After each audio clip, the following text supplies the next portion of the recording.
Hi hello ನಮಸ್ಕಾರ, welcome back to peace Kannadiga Puneeth YouTube ಚಾನಲ್ಗೆ ತಮಗೆಲ್ರಿಗೂ ಸ್ವಾಗತ ಸುಸ್ವಾಗತ.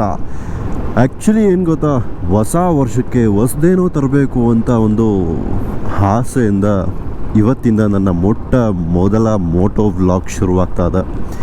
ನನ್ನೆಲ್ಲ ಪೀಸ್ ಕನ್ನಡಿಗರಿಗೆ ಹೊಸ ವರ್ಷದ ಹಾರ್ದಿಕ ಶುಭಾಶಯಗಳನ್ನ ಹೇಳ್ತಾ ನಮ್ಮ ಮೋಟೋ ವ್ಲಾಗ್ ಜರ್ನಿಯನ್ನು ಶುರು ಮಾಡ್ತಾ ಇದ್ದೀನಿ ಇವತ್ತಿಂದ.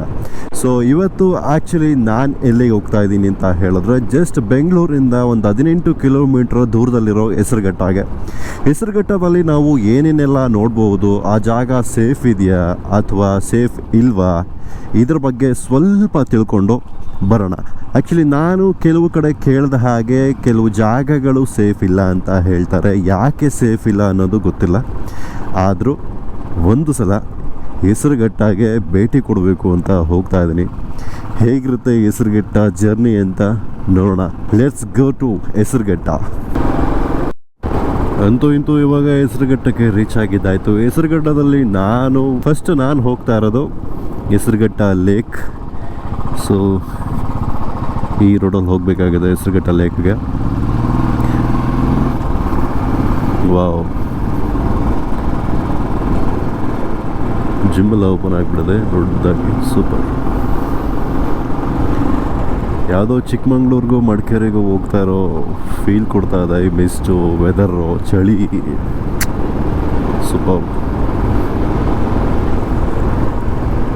ಬ್ಯಾಂಗ್ಳೂರೆಲ್ಲ ಇಷ್ಟು ಚೆನ್ನಾಗಿರೋ ಪ್ಲೇಸ್ನ ಇಟ್ಕೊಂಡು ನಾವು ಎಲ್ಲೆಲ್ಲೋ ಹೋಗ್ತೀವಿ. ಇಲ್ಲೇ ಪೀಸ್ ಕೊಡೋ ಥರ ಇದೆ. ಪೀಸ್ ಕನ್ನಡಿಗ ಪುನೀತ್ ಯೂಟ್ಯೂಬ್ ಚಾನಲಲ್ಲಿ ಪೀಸ್ ಇಲ್ಲ ಅಂದರೆ ಹೆಂಗೆ ಅಲ್ವಾ? ಪೀಸ್ ಕನ್ನಡಿಗ ಪುನೀತ್ ಯೂಟ್ಯೂಬ್ ಚಾನಲಲ್ಲಿ ಪೀಸ್ ಇರಬೇಕು, ಹಾಗೆ ನಾವು ತಿನ್ನೋ ಬಿರಿಯಾನಿಲಿ ಪೀಸ್ ಇರಬೇಕು. ಎರಡರಲ್ಲೂ ಇಲ್ಲ ಅಂದರೆ ಚೆನ್ನಾಗಿರಲ್ಲ ಅಲ್ವಾ? So finally we reached Hesaraghatta lake. ತುಂಬ ದಿನ ಆದಮೇಲೆ ಬರ್ತಾ ಇರೋದು ಇಲ್ಲಿಗೆ. ನೀರು ಎಷ್ಟಿದೆ ಎಲ್ಲ ಗೊತ್ತಿಲ್ಲ. ವಾವ್, ಕಾಣಿಸ್ತಾ ಇದೆಯಾ?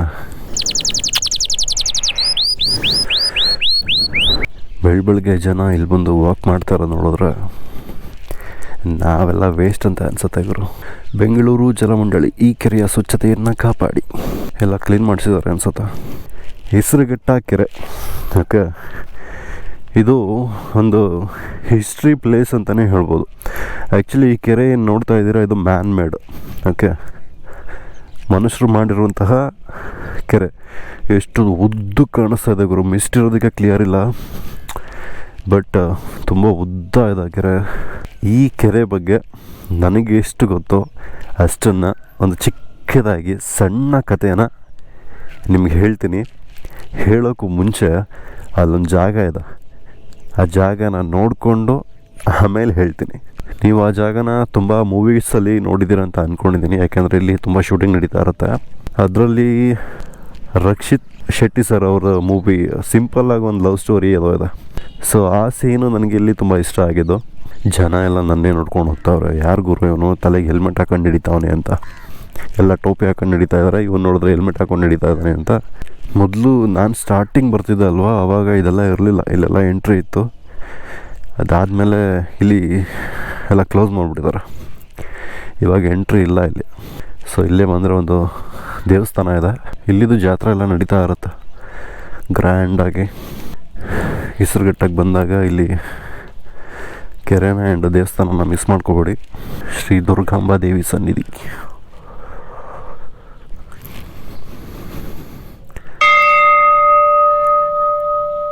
ಹೊಸ ವರ್ಷಕ್ಕೆ ನನ್ನ ಎಲ್ಲ ಸಬ್ಸ್ಕ್ರೈಬರ್ಸ್ಗೆ ಒಳ್ಳೆಯದಾಗಲಿ.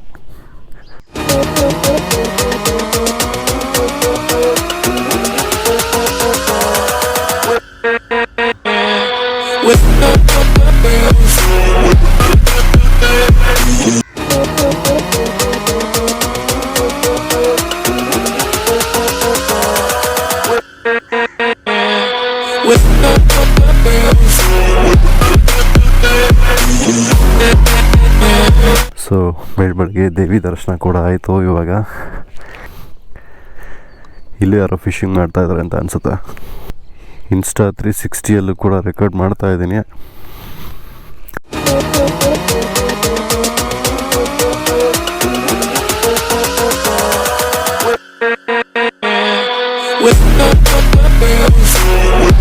ಕಡೆ ದೊಡ್ಡ ಕೆರೆ, ಈ ಕಡೆ ಚಿಕ್ಕ ಕೆರೆ. ಚೆನ್ನಾಗಿದೆ.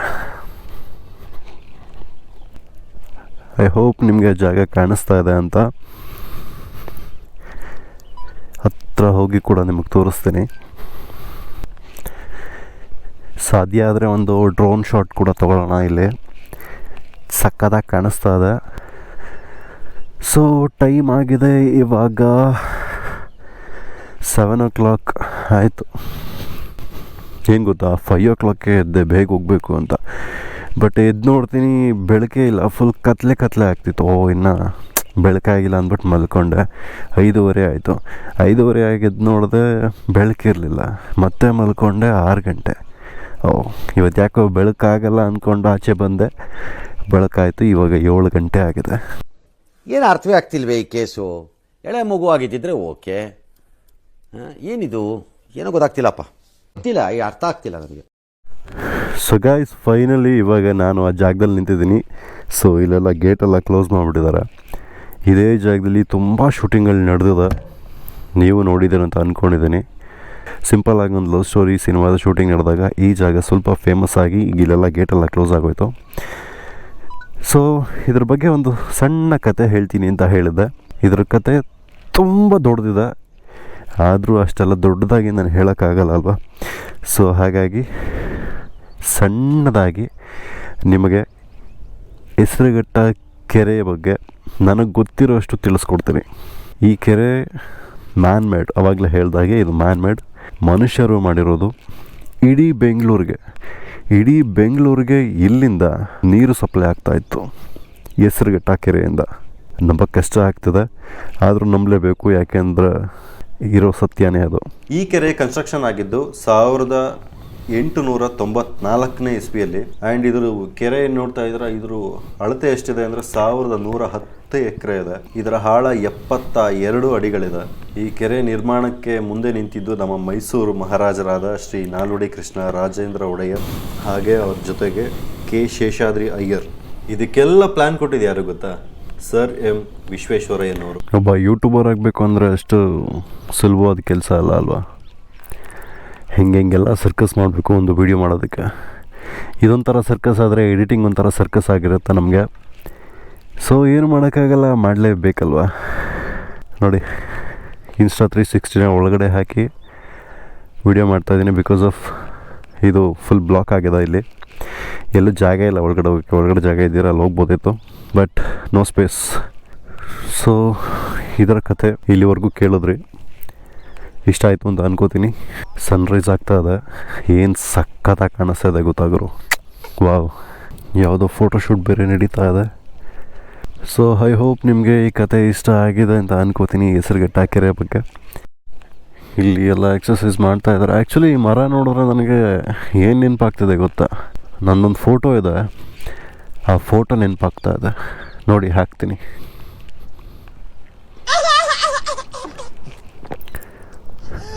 ನೋಡಿದ್ರೆ ಫೋಟೋ ಸೇಮ್ ಹಾಗೆ ಕಾಣಿಸ್ತಿದೆ ಅಲ್ಲ. ಎಲೆಗಳಂತೂ ಕಾಣಿಸ್ತಾ ಇಲ್ಲ, ಬರೀ ರಂಬೆ ಕೊಂಬೆಗಳೇ ಕಾಣಿಸ್ತಾ ಇದೆ. ಎಲೆಗಳೆಲ್ಲ ಎಲ್ಲೋಯ್ತು, ನನ್ನ ತಲೆ ಮೇಲೆ ಕೂತಿಲ್ವಲ್ಲ, ಹಾಗೆಲ್ಲ ಹೊಟ್ಟೋಯ್ತಾ ಗೊತ್ತಿಲ್ಲ. ಸೊ ಇವಾಗ ಇಲ್ಲೊಂದು ದಾರಿ ಇದೆ ಚಿಕ್ಕದಾಗಿ, ಇಲ್ಲೊಂದು ಸಲ ಹೋಗಿ ನೋಡೋಣ ಹೇಗಿರುತ್ತೆ. ನೀರೇನಾದರೂ ಫಿಲ್ ಆದರೆ ಇಲ್ಲೆಲ್ಲ ಆಗಬೇಕು ಅಂತ ಅನಿಸುತ್ತೆ. ಇಲ್ಲೆಲ್ಲ ಖಾಲಿ ಇದೆ. ಏನಿದು ಆ್ಯಕ್ಚುಲಿ ಡ್ಯಾಮ್ ಇರಬೇಕು ಅನ್ಸುತ್ತಲ್ಲ. ಎಸ್, ಡ್ಯಾಮ್ ಇರಬೇಕು. ಬೆಂಗಳೂರು ಜಲಮಂಡಳಿ ಹೆಸರುಘಟ್ಟ ಜಲಾಶಯ ಪ್ರದೇಶದಲ್ಲಿ ಪ್ಲಾಸ್ಟಿಕ್ ಇತರ ತ್ಯಾಜ್ಯ ಸಾಮಗ್ರಿಗಳ ಬಳಕೆ ನಿಷೇಧಿಸಿದೆ. ಅತಿಕ್ರಮ ಪ್ರವೇಶ ಕಾನೂನು ಪ್ರಕಾರ ಶಿಕ್ಷಾರ್ಹ. ಹೋಗರು, ಡ್ಯಾಮ್ ಇರಬೇಕಿದು, ಚೆನ್ನಾಗಿದೆ.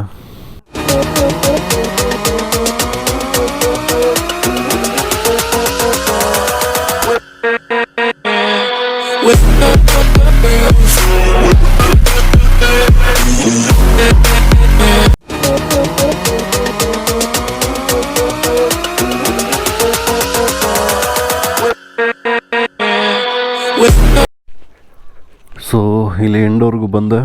ಒಳಗಡೆ ಹೋದ್ರೆ ಊರೊಳಗಡೆ ಹೋಗ್ಬೋದು ಅಂತ ಅನ್ಸುತ್ತೆ. ಮತ್ತೆ ಇವಾಗ ರಿಟರ್ನ್ ತೊಗೊಂಡು ಸಾಧ್ಯ ಆದರೆ ಇದ್ರೊಳಗಡೆ ಹೋಗೋಣ. ಯಾಕೆಂದರೆ ಅಲ್ಲಿ ಜನ ಹೋಗಿದ್ದಾರೆ, ಹೆಂಗೆ ಹೋಗಿದ್ದಾರೆ ಅಂತ ಗೊತ್ತಿಲ್ಲ. ಅಲ್ಲೆಲ್ಲರೂ ಜಾಗ ಇದ್ರೆ ಅದ್ರೊಳಗಡೆ ಹೋಗೋಣ. ಅದರೊಳಗಡೆ ಹೋಗಿ ಒಂದು ಡ್ರೋನ್ ಶಾಟ್ ತೊಗೊಂಡ್ರೆ ಚೆನ್ನಾಗಿರುತ್ತೆ ಅಂತ ಅನ್ಸುತ್ತೆ. ಕೈಯಲ್ಲಿ 360 ಕ್ಯಾಮ್ರಾ ಬೇರೆ ಇಟ್ಕೊಂಡಿದ್ದೀನಿ, ಯಾಕೆಂದರೆ ಕ್ಲಿಯರಾಗಿ ಕಾಣಬೇಕಲ್ವ ನಮ್ಮ ವ್ಯೂವರ್ಸ್ಗೆ. ಅದರಲ್ಲೂ ನನ್ನ ಮೊದಲ ಮೋಟೋ ವ್ಲಾಗರು ಇದು. ನನ್ನ ಫಸ್ಟ್ ಮೋಟೋ ವ್ಲಾಗ್ಗೆ ಜನಗಳಿಗೆ ಬೋರ್ ಆಗೋದ್ರೆ ಹೆಂಗೆ ಗೊತ್ತಿಲ್ಲ ಹೆಂಗೆ ಅಂತ. ಬೋರ್ ಆದರೂ ನಾನು ಇಷ್ಟಪಡೋರು ನೋಡ್ತಾರೆ ಅಂತ ಅಂದ್ಕೊಂಡಿದ್ದೀನಿ. ಸೊ ಯಾರಾದರೂ ನನ್ನ ಚಾನಲನ್ನು ಹೊಸ್ದಾಗಿ ನೋಡ್ತಿದ್ರೆ ಪ್ಲೀಸ್ ಕನ್ನಡಿಗ ಪುನೀತ್ ಯೂಟ್ಯೂಬ್ ಚಾನಲ್ನ ಇವಾಗಲೇ ಸಬ್ಸ್ಕ್ರೈಬ್ ಮಾಡ್ಕೊಳ್ಳಿ. ಇಷ್ಟ ಆದರೆ ಒಂದು ಲೈಕು ಒಂದು ಕಮೆಂಟ್ ಹಾಕ್ಬಿಡಿ. ಇಷ್ಟ ಆಗಿಲ್ಲ ಅಂದರೆ ಒಂದು ಅನ್ಲೈಕು ಒಂದು ಕಮೆಂಟು ಅದನ್ನು ಹಾಕ್ಬಿಡಿ. ಯಾಕಂದರೆ ಏನು ಇಷ್ಟ ಆಗಿಲ್ಲ ಅಂತ ಗೊತ್ತಾದರೆ ನಾವು ಅದನ್ನು ಚೇಂಜ್ ಮಾಡ್ಕೊಳ್ಳೋಕೆ ಚೆನ್ನಾಗಿರುತ್ತೆ ಅಂತ ಅಷ್ಟೇ, ಬೇರೆ ಏನಿಲ್ಲ. ಸೊ ಫೈನಲ್ ಆಗಿ ಕೆಳಗಡೆ ಬಂದೆ ಗುರು, ಅಲ್ಲಿಂದ ಇಲ್ಲಿಗೆ ಚೆನ್ನಾಗಿದೆ. ಸೊ ಇಲ್ಲಿ ಇವಾಗ ಒಂದು ಡ್ರೋನ್ ಶಾಟ್ ತೆಗೆಯುವ. ನೀರಿನ ಹತ್ರ ನಿಂತಿದ್ದೀನಿ. ಇಡೀ ಬೆಂಗಳೂರಿಗೆ ನೀರು ಕೊಡ್ತಾ ಇದ್ದಂತಹ ನೀರು. ವಾವ್, ಸೂಪರ್ ಅಲ್ವಾ, ಗ್ರೇಟ್. ಇಲ್ಲಿ ಯಾವುದೋ ಒಂದು ಫೋಟೋಶೂಟ್ ಬೇರೆ ನಡೀತಾ ಇದೆ. ಸೊ ಇವಾಗ ಒಂದು ಡ್ರೋನ್ ಶಾಟ್ ತೊಗೊಂಬಿಡೋಣ ಬನ್ನಿ.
A few moments later.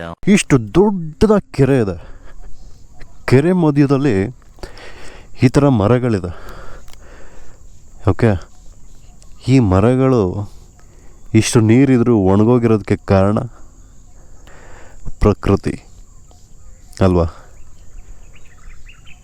ನೀರಿಲ್ಲದೆ ಮರ ಒಣಗೋಗೋದನ್ನು ನೋಡಿದ್ದೀವಿ, ಕೇಳಿದ್ದೀವಿ. ಬಟ್ ಇಲ್ಲಿ ಸುತ್ತ ನೀರಿದೆ, ಮಧ್ಯದಲ್ಲಿ ಮರಗಳಿದೆ, ಆದರೂ ಎಲ್ಲ ಮರಗಳು ಒಣಗೋಗಿದೆ. ಸೊ ಇವಾಗ ಹೆಸರುಘಟ್ಟ ಲೇಕಿಂದ ಹೊರಡ್ತಾ ಇದ್ದೀನಿ. ಇಲ್ಲಿಗೆ ಈ ವಿಡಿಯೋ ನಿಮಗೆ ಇಷ್ಟ ಆಯಿತು ಅಂತ ಅಂದ್ಕೊಂಡು ನೆಕ್ಸ್ಟ್ ಎಲ್ಲಿಗೆ ಹೋಗ್ತಾ ಇದ್ದೀನಿ ಅಂತ ಅಲ್ಲಿಗೆ ಹೋದ್ಮೇಲೆ ತೋರಿಸ್ತೀನಿ. ಅಲ್ಲಿವರೆಗೂ keep watching please Kannadiga Puneeth YouTube channel. And ಯಾರಾದರೂ ನನ್ನ ಚಾನಲನ್ನು ಹೊಸ್ದಾಗಿ ನೋಡ್ತಿದ್ರೆ ಸಬ್ಸ್ಕ್ರೈಬ್ ಆಗೋದನ್ನು ಮರಿಬೇಡಿ.